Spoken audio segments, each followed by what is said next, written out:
நாம் சம்பாதிச்ச பணத்துக்கு கணக்கு பார்க்காம செலவழிக்கணும்னு சொன்ன நேரம் 3 தான். உள்ள பிறந்து பூணல் போடும்பொழுது கணக்கு பார்க்கணும். ஆனால் அந்த 12 நாள் கிடைக்கும் திருப்பி ஒரு லைஃப்பில் கிடைக்காது. வருஷா வருஷம் அந்த ஸ்ராத்தத்தை ஸ்ரத்தையா பண்ணு. நீ அந்த பிராமணாளுக்கு போடுற சாதம் நேராக உங்கள் அப்பா அம்மா சாப்பிட்றான்னு நம்பணும்.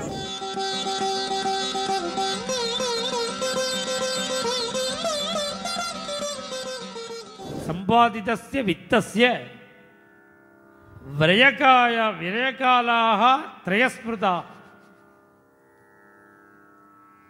நாம் சம்பாதிச்ச பணத்துக்கு ரிஷிகள் கணக்கு பார்க்காம செலவழிக்கணும்னு சொன்ன நேரம் 3 தான்.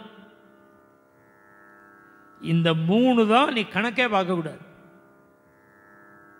3 என்ன அப்படின்னா, புள்ள பிறந்து பூணல் போடும்பொழுது கணக்கு பார்க்கக்கூடாது. ஒரு புத்திரனுக்கு உபநயன சம்ஸ்காரம் பண்ணி வைக்கும் பொழுது யதேஷ்டமாக சக்திக்கு மீறி செலவு பண்ணணும். மௌஞ்சி பந்தே விவாகேஜ. கல்யாணம், பொண்ணுக்கு கல்யாணம் பண்ணும்பொழுது பையனுக்கு கல்யாணம் பண்ணும்பொழுது அப்பையும் செலவு பார்க்கக்கூடாது.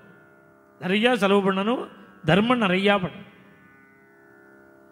3வது என்னன்னா, அப்பா அம்மா காலமான நேரம், ஜென்மால திருப்பி வராத நேரம். நீ அப்புறம் கோடி கோடியாக செலவழிக்கலாம். ஆனால் அந்த 12 நாள் கிடைக்கும் திருப்பி ஒரு லைஃப்பில் கிடைக்காது.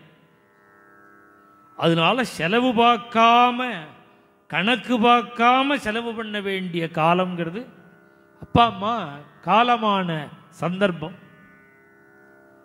இங்கே என்ன சொல்றா, பிரத்யப்தம் பூரி போஜனாத். வருஷா வருஷம் அந்த ஸ்ராத்தத்தை ஸ்ரத்தையா பண்ணு.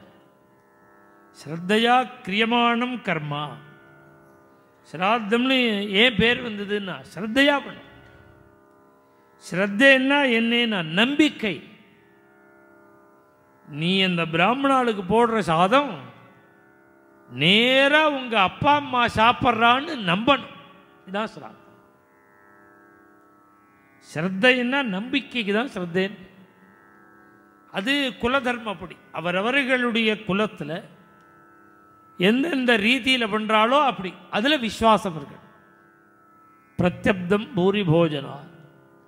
அதுவும் ஸ்ராத்த காலம்னா இலையிலேருந்து கவலைப்படுவா. இப்போ அதை பற்றி யாராவது கவலைப்படுறாளோ?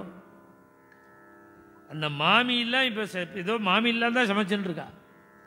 எந்த குடும்பத்துக்கு ஸ்ராத்த சமையலே தெரியாது. இப்போ அடுத்த ஜெனரேஷனுக்கு ஸ்ராத்தத்துக்கு என்னென்ன சமையல்னா தெரியாது. மாட்டு பொண்ணு ஸ்ராத்த சமையல் பண்ணுன்னா ஜோராக உருளைக்கிழங்கு ரோஸ்ட் பண்ணிவிடுவாங்க. உருளைக்கிழங்கு ரோஸ்ட் பண்ணுவா, முட்டைகோசு வடை பண்ணுவா, அபாரமாக முள்ளங்கி சாம்பார் தட்டி. ஏதோ இந்த மாமி ஸ்ராத்தத்துக்கு ஒரு மாமி வரா பாருங்க, அவள் ஏதோ அதுக்கு ஏதோ ஒரு கிரமமாக பண்ணிட்டு இருக்கா. இப்போ நான் இது சொல்கிறேன்னு சிரிப்பாக நினச்சிக்க கூடாது. நிறையா பேர் பார்க்க போகிறேன்னு பார்த்துட்டு இருக்கேன். ஆற்றுல பெரியவா இருப்பா, அவகிட்ட எழுதி வாங்கிக்கணும். இன்னென்ன கரிகா, இன்னென்ன பட்சணம், இதில் வெக்கப்படவே கூடாது. ஒரு டைரியில் எழுதி வச்சிடணும். பிரத்யப்தம் பூரி போஜனா. கயாயாம் பிண்டதானாச். ஒரு தடவையாவது கயைக்கு போய் அப்பா அம்மாவுக்கு இந்த பிண்டதானம் பண்ண, கயாஸ்ராத்தம் பண்ண. இந்த 3 காரியம் ரொம்ப முக்கியம்னா. அது மாதிரி மகாலயபட்ச காலம்தான் ஒயிட் வாஷ் பண்ணுறது பித்ருலோகம். அப்போ அங்கே இருக்கிற பிதற்கள் என்னன்னா 15 நாள் லீவா எல்லாருக்கும். எல்லாரும் அவாவா புள்ள இருக்கிற ஊருக்கு வந்துடுவான். 15 நாள் ஏன் வராள்னா, இன்னைக்கு மகாலயம் பண்ணுவான், இன்னைக்கு மகாலயம் பண்ணுவான், நாளைக்கு பண்ணுவான், நாளன்னைக்கு பண்ணுவான்னு 15 நாள் காத்துருப்பாளாம். இப்போ அமாவாசை வரையில் காத்துட்டு இன்னைக்கு பண்ணாட்டா சரி நாளைக்காவது பண்ணிடுவான், குழந்தை நாளைக்காவது பண்ணுவான்னு கருணையால் பார்த்துட்டு. அதனால ஏமாற்றக்கூடாது. அதுவும் சில பேர் என்ன பண்ணுவாங்க, சில பேர் மத்தியாஷ்டமி அது மாதிரிலாம் வச்சுருக்கா. மத்தியாஷ்டமி பண்ணுறதுன்னு எங்கள் குடும்பத்துலலாம் என்ன பண்ணுவா தெரியுமா, முன்னாடியே பண்ணிடுவான். எவ்வளவு முன்னாடி முடியுமோ அவ்வளவு முன்னாடி. ஏன் அப்படின்னா அவ்வளவு நாள் பிதற்களை டிலே பண்ண வைக்கக்கூடாதுன்னு. நாளைக்கு பண்ணுவான் நாளைக்கு பண்ணுவான்னு அவளை ஏங்க வைக்கக்கூடாது. எவ்வளவு சீக்கிரம் முடியுமோ அவ்வளவு சீக்கிரம் பண்ணு.